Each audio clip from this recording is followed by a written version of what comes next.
ఓ పోరడా, నీకేమైనా సిగ్గు శరం మానం మర్యాద ఉన్నదారా? పోతలెక్కున్నావు. పని పాట మానేసి ఇంకా ఇంట్లో కూర్చొని తినుడే కాకుండా ఇంకా తల్లిని వేయించుకొని తింటున్నావు. పోయేదన్న పని చేసుకోరా అని నెటిజన్లు ఆ పోరన్ని పొట్టు తిడుతున్నారు. అయినా వానికి ఏ మాత్రం శరం లేనట్టున్నది. ఈ కాలపు పోరలకు సిగ్గెక్కడుండిలే. ఇంతకు వాడేం చేసిండో ఎరికేనా? పదండుల్లా వాడి చరిత్ర చూసొద్దాం.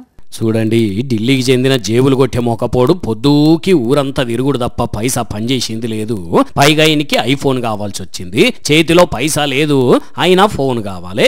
ఎట్లా ఇంకెట్లా అని తల్లిని బ్లాక్మెయిల్ చేసిండు. ఐఫోన్ కొనే వరకు ముద్ద ముట్టేడిది లేదనుకుంటా 3 రోజులు పస్తులున్నాడు. పాపం గుడి దగ్గర పూలు అమ్ముకునే ఆ పేద తల్లి కన్నపేగు కలుక్కుమన్నది. బిడ్డకు ముద్ద తినిపించాలన్నదే ఆమె తపన. చూస్తేనేమో వానికి ఐఫోన్ కావాలి. అట్లిట్లా చేసి ఆ పేద తల్లి వానికి ఐఫోన్ కొనిచ్చింది. బిడ్డ బువ్వ తినాలంటూ ఆ తల్లి పడిన తపన ముందు ఫోన్ కోసం చేసిన అప్పు 1,50,000 తక్కువే అనిపించింది కావచ్చు. కానీ ఆ తల్లి ఆరాటము కష్టం చూసిన నెటిజన్స్ మాత్రం ఆ కుర్రాడికి చివాట్లు పెడుతున్నారు. పేద తల్లిని గట్లనే నా వేధించేది, ఏదైనా పని చేసుకోరా అంటూ వాయించేస్తున్నారు. भैया ये खाली हमसे 3 दिन से खाना ना खाता हूँ। अच्छा, ये खाना नहीं खा रहे? आईफोन के लिए खाना नहीं खा रहे? नहीं। చూడండి, ఫోన్ అందుకున్న సంతోషం మొహంలో ఎట్లా వెలిగిపోతున్నదో ఆయనకి. అబ్బబ్బబ్బబ్బా, ఏం ఆనందము!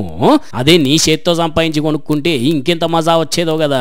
తల్లి సైతం కొడుకుని చూసి మురిసిపోతున్నది. పాపం కొడుకు ఆనందం ముందు తన కష్టం గుర్తించలేదా పిచ్చి తల్లి.